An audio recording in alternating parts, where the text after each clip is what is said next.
When you're the best, you do things with style. Chuck Norris, the man, the myth, the legend. A legend among legends. In this video, we'll discuss how the martial arts master just dominated the 1980s. I mean, he just took over that decade. It belonged to him. Oh, what are you talking about? I've had 10 title defenses. And a couple other guys like Mr. T and Sylvester Stallone and Arnold. But he really dominated in a big way and forever cemented his legacy as a pop cultural icon. And speaking of legacies, modern day philosopher Mike Tyson knows exactly how truly important that is. I don't believe in the word legacy. I just think that's another word for ego. Legacy doesn't mean nothing. That's just some word everybody grabbed onto. Someone said that word and everyone grabbed on the word, so now it's used every 5 seconds. It means absolutely nothing to me. I'm just passing through. I'm going to die, and it's going to be over. Who cares about legacy after that? Our legacy is nothing. Who the fuck cares about me when I'm gone? Okay, that's kind of a bad example. How about another icon? Jim Carrey. I mean, you gotta admit, it's completely meaningless. Well, they say they're celebrating icons inside. Celebrating Do you believe in icons, boy, that is just the absolute lowest aiming, possibility that we could come up with. Here's the thing, it's not our world. None of this is real? Nope. So you're just passing We don't through. matter. We don't matter. Oh, wow. There's the good news. Okay. Well, I guess everyone's having an existential crisis. Oh, boy.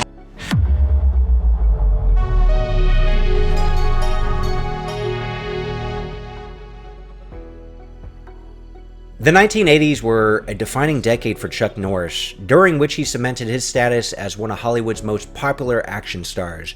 Known for his martial arts expertise, tough guy persona, and patriotic themes, it's no wonder Chuck Norris became a staple of 1980s action cinema.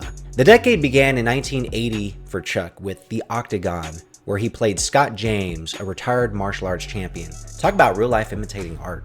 The basic plot for the film is, a martial artist must defeat a plan by ninjas to create a worldwide training camp for terrorists. While that may sound like pure 80s cheese on its surface, the film actually has more depth to it. For example, Chuck's character's life is plagued by flashbacks. There are the childhood memories of the rigorous training he and a friend endured under a sadistic martial arts master. There was also a mission he went on where he watched his friend get murdered. Norris later becomes drawn closer to a vicious crime ring known as the Octagon, and as he gets closer to the truth, he learns that these may be the men who murdered his friend long ago. There's nothing better than a kick-ass element of revenge in an action film. While not being one of Norris's most popular or critically acclaimed films in his career, The Octagon was a trailblazing foray into many aspects of action cinema. It has since been praised for its unique use of an internal monologue voiceover for Norris's character, which gave us an inventive insight into his thought processes.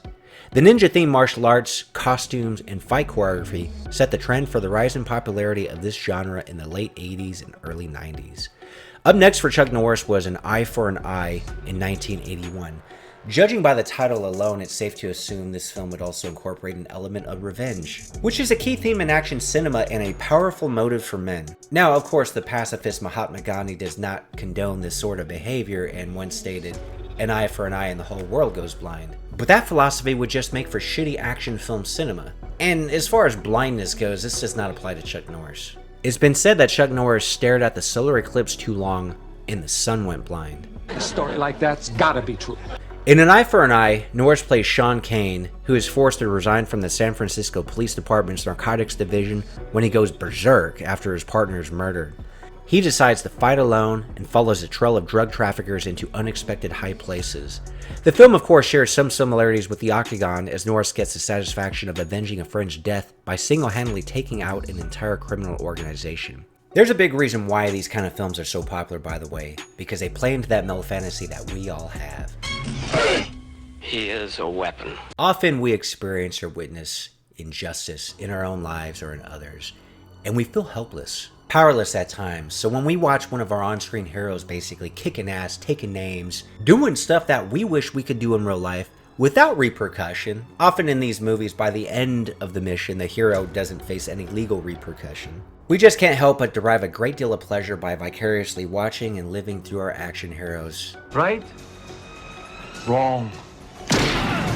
Because movie justice will forever be cooler than real life justice. Up next for Chuck was 1982's Silent Rage. The tagline for this film is certainly intriguing. It reads, "Science created him, now Chuck Norris must destroy him." In the movie, Norris plays Dan Stevens, the sheriff of a small Texas town who checks out a disturbance which turns to murder. The killer is still in the house and he tries to kill Dan, but Dan stops him and arrests him. The killer attempts to flee, but is shot and killed and is taken to a medical institute. 3 doctors, led by Dr. Philip Spires, operate on the killer, and using a formula the doctors made, they bring him back to life. I know what you're thinking. Why? But why bring him back to life? It was 1981. Just go with it, man. Anyway, if bringing him back to life wasn't bad enough, the formula also made the killer indestructible. Dr. Tom Hallman tries to stop the killer, but he and his wife are killed.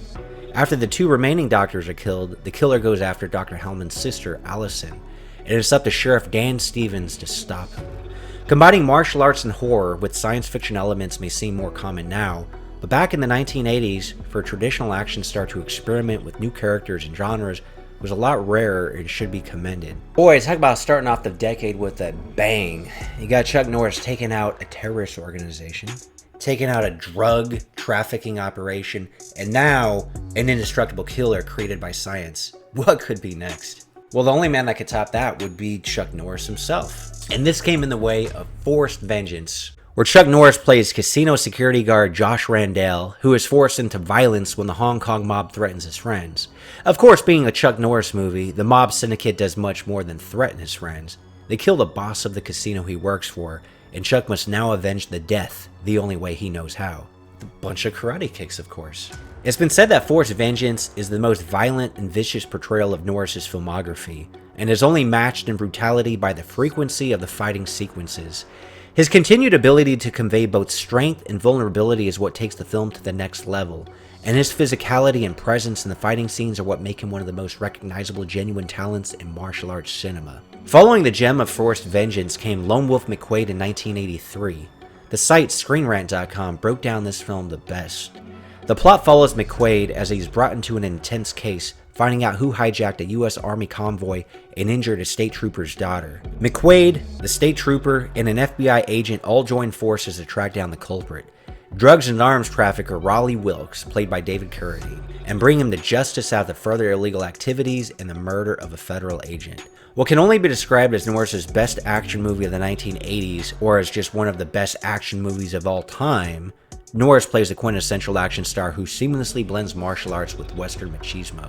Though titled Lone Wolf McQuade, Norris and his co-stars all elevate each other and share incredible chemistry throughout the film. Chuck Norris and Carradine's climactic fighting sequence is a perfect culmination of the memorable martial arts, graphic action, and gritty storytelling that makes the film stand out as the best, even in a landscape filled with 1980s action classics. I don't know about you, but I gotta take a break from all this awesomeness and intensity. So I'll be back with part 2 of the list, and we're gonna continue with Missing in Action. Anyway, drop your comment below on what your favorite Chuck Norris movie of the 1980s was.